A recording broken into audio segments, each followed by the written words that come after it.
What's happening, people, and welcome back to another video. In this video I'll be showing you my journey as an entrepreneur, starting from the age of 15 all the way to 19, as that's my current age right now. I just wanted to put it out there, just wanted to sort of document my journey and for you guys to see also. Let's get straight into it. So my journey as an entrepreneur. So I started off by selling Prime at school. I know quite a lot of people did the same thing. I also leveraged the hype. I am quite proud of it because, it is, a stepping stone. It is an achievement to becoming an entrepreneur. I started off by getting a crate of Prime, ended up selling it for £5 a bottle. I also mentioned there's no limit on how much you can buy. There were some places that were reselling Prime, but they had a limit on since they didn't want that many people to buy it and it to go out of stock, and not giving other people the chance to actually buy. There was also this app that was available. I'm sure a lot of you guys know what that is. That's the Prime Tracker. I was looking through primarily unverified reports because I don't think they were monitored that much. Correct me if I'm wrong, but there was quite a lot of info here. People were just taking photos and stuff like that. But the way this app worked was really good. The creators behind this, props to you guys, because this helped me make money. I looked through the photos, saw people taking a photo of their Prime. It also has location verification to show that people can just take a photo at home and then claim to have seen stock in a certain store. So it is quite clever, the app. As a lot of you guys may remember, if you know, there was a limitation on how much you could buy. So there was a limitation of 3 per customer. So I ended up getting 3, as you can see here. But then I just went with my dad and I got 3 of the lemon and lime flavour and the Metamoon, since they're both different flavours. So I can technically just buy that. And he pretty much did the same thing. He ended up just getting more flavours in stock. Ended up getting ice pop, the blue raspberry flavour. It was also the extension that got shared around. What you do is you'd end up calling Asda, putting in the extension numbers, and you could just inquire about, the stock, and that would really help. I mean, in my experience, it was okay, but I do know some people who have tried it and, it didn't really end well, only because the people running the departments or the people that are picking up the phone were getting sick of it. Because if you think about it, it wouldn't just be like about 10 people calling one store. There'd be multiple people calling the store, and you gotta understand, they either won't pick up or they'll just tell you completely false information.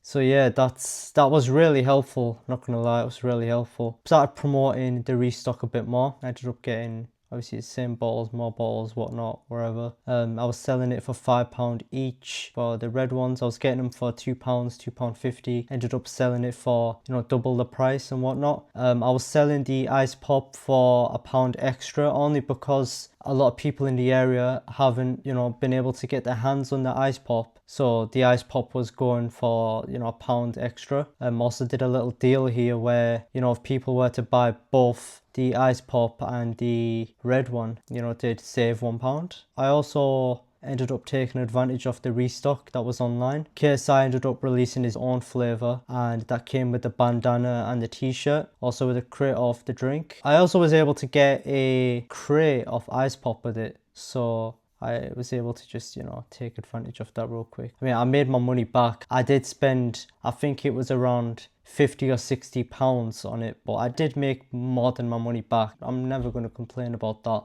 So yeah, I was selling the KSI limited edition Prime for £15 each, and the tropical punch Prime for £5. And I just started promoting even more, getting more sales. I just remembered I did keep the bandana and the t-shirt. I could have sold them, but I decided to just keep it like that. Yeah, moving on. So this was I was around 15. This was when I was late 15 or early 16. I started my own clothing brand. So you can see here, what I did is I went to Primark. I got t-shirts, blank t-shirts from there, and I went to a local shop that were able to print text and designs. I'm pretty sure it's just heat printing, and it's my first sort of time doing something like this. I ended up printing some of the designs and whatnot. So you can see this is some of the results. Ended up changing quite a lot of the designs. I did learn quite a lot from running a clothing brand, and I want to keep that for a separate video, but that's why I want to keep it brief here.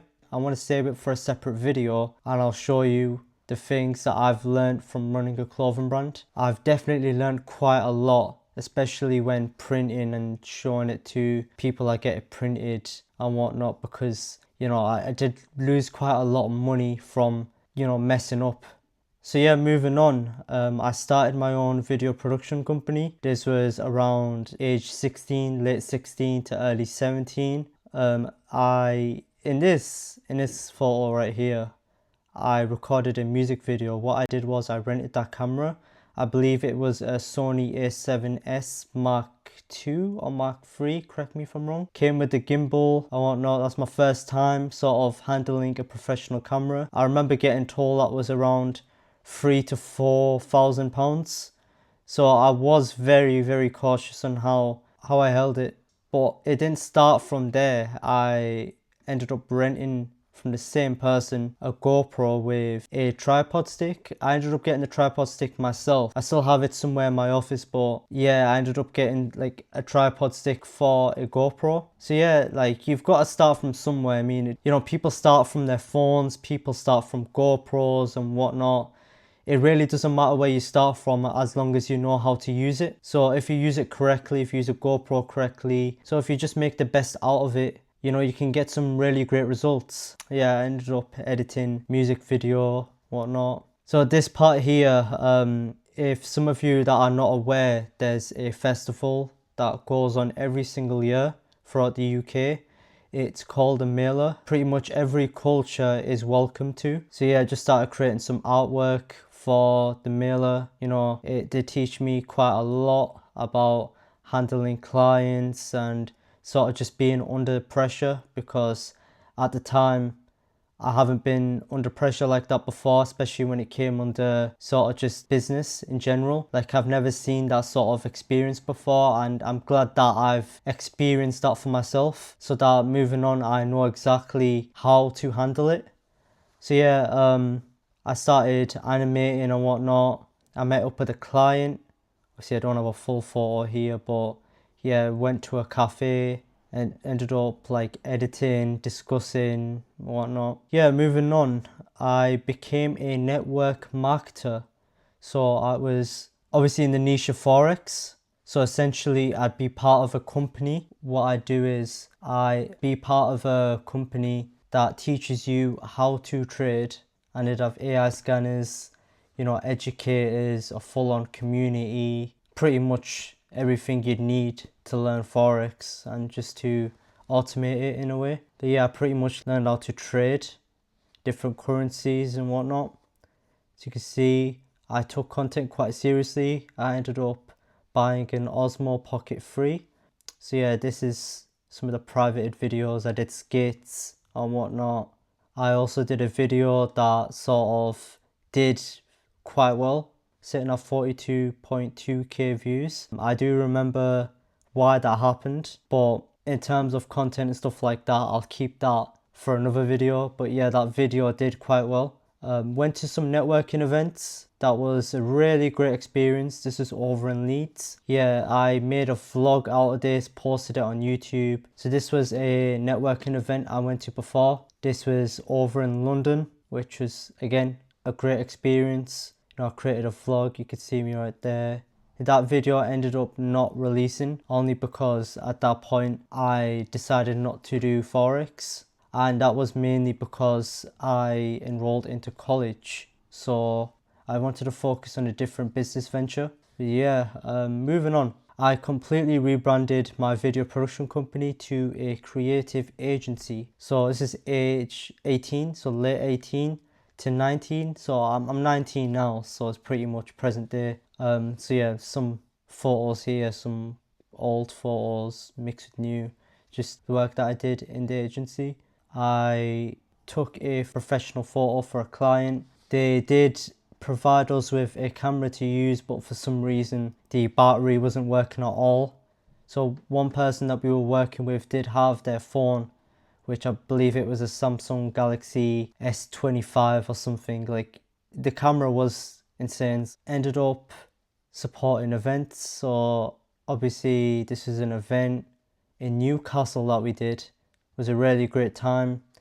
You know, we took pictures, got the lighting set up and whatnot. Started investing into more things like lighting, which is great. I was called to film for the mailer again this year, so I did that. You can see BBC Radio Tees, they're doing the interviews. I was asked to create some BTS for that. I also invested in a mic. I'm using the mic right now actually. It's pretty great. The quality is insane. Probably top 10 best purchases I've made in my life. So yeah, we ended up getting a hotel too. This is, I can't even remember where this was. I think it was Manchester. Ended up vlogging there, you know, editing. I obviously got myself some breakfast. You see the camera here, my laptop there. It's editing. So there was a Newcastle mailer. I was asked to film there as well. And I was fortunate enough to get called to the one in Warrington, which is, I believe, 30-40 minutes away from Manchester. Correct me if I'm wrong. We helped film some interviews and whatnot there, which was a great experience again. So here we can see that I was sort of backstage. As you can see here, I was filming front stage.